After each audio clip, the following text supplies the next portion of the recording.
আজকে নিয়ে আসলাম এই রেসিপিটা, শোল মাছের রেসিপি। এই রেসিপিটা কেমন হয়েছে দেখুন। এত সুন্দর করে রেসিপি রান্না করলে কার না মনে চায় খাইতে, সবারই মন চায় খাইতে। এভাবে রান্না করে খাবেন, অনেক মজা লাগবেন। তাহলে দেখুন আমি কীভাবে রান্না করি এই শোল মাছের দোপাজিটা। টমেটো আর এই দিয়ে অনেক সুন্দর, দেখুন কালারটা কত সুন্দর আসছে। এত সুন্দর রেসিপি দেখে কার না খেতে মন চায়, অনেক ভালো লাগে রেসিপিটা খেতে। তো আমি এখানে নিয়ে নিলাম দুটা শোল মাছ। দুটা শোল মাছে বটিতে কেটে টুকরা টুকরা করে নেব,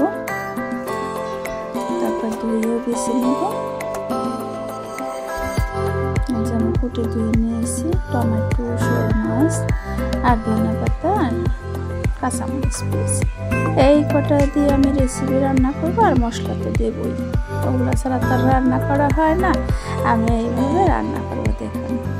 আর মাছটা আমি গোল গোল করে কেটে নিয়েছি, এইভাবেই দোকাজি করবো।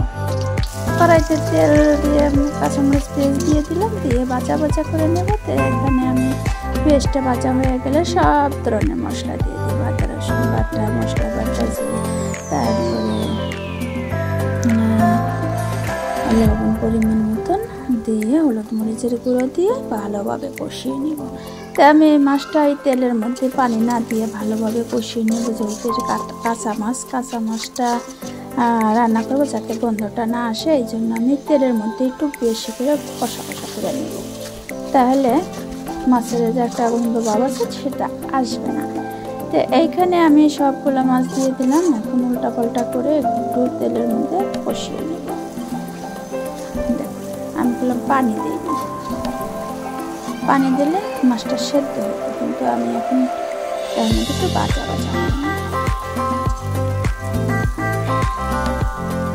তো এখানে আমার উল্টানো পাল্টানো হয়ে গেছে। দিয়ে দেবো এখন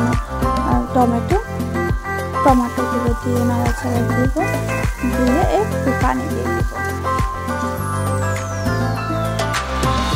একটু সামান্য একটু পানি দিয়ে দিলাম, দিয়ে নাড়াচাড়া দিয়ে একটু ঢেকে দেবো যাতে টমেটোটা একটু সেদ্ধ হয়ে যায়। সেদ্ধ হয়ে নরম হয়ে আসবে আর তরকারিটা ঘন ভাবটা চলে আসবে।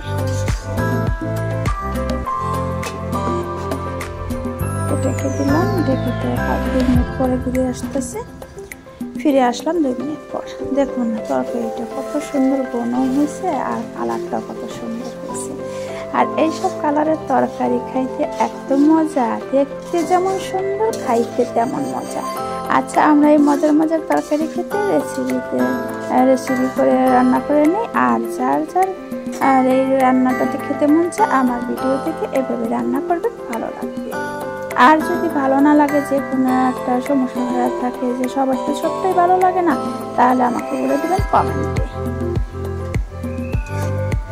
আমার এই রেসিপিটা যদি কারো ভালো লেগে থাকে, লাইক কমেন্ট শেয়ার করে দিবেন, আর একটা সাবস্ক্রাইব করে দিবেন। সাবস্ক্রাইব করতে কিন্তু ভুলেন না। আর দেখুন আমার রেসিপিটা হয়ে গেছে, আমি এখন বেড়ে নিতেছি একটা বলে। কত সুন্দর রেসিপি হয়েছে, কালারটা কত সুন্দর। আর আমি এখন পরিবেশন করে নেব আর আপনাদের সাথে একটু শেয়ার করব। দেখুন না কত সুন্দর।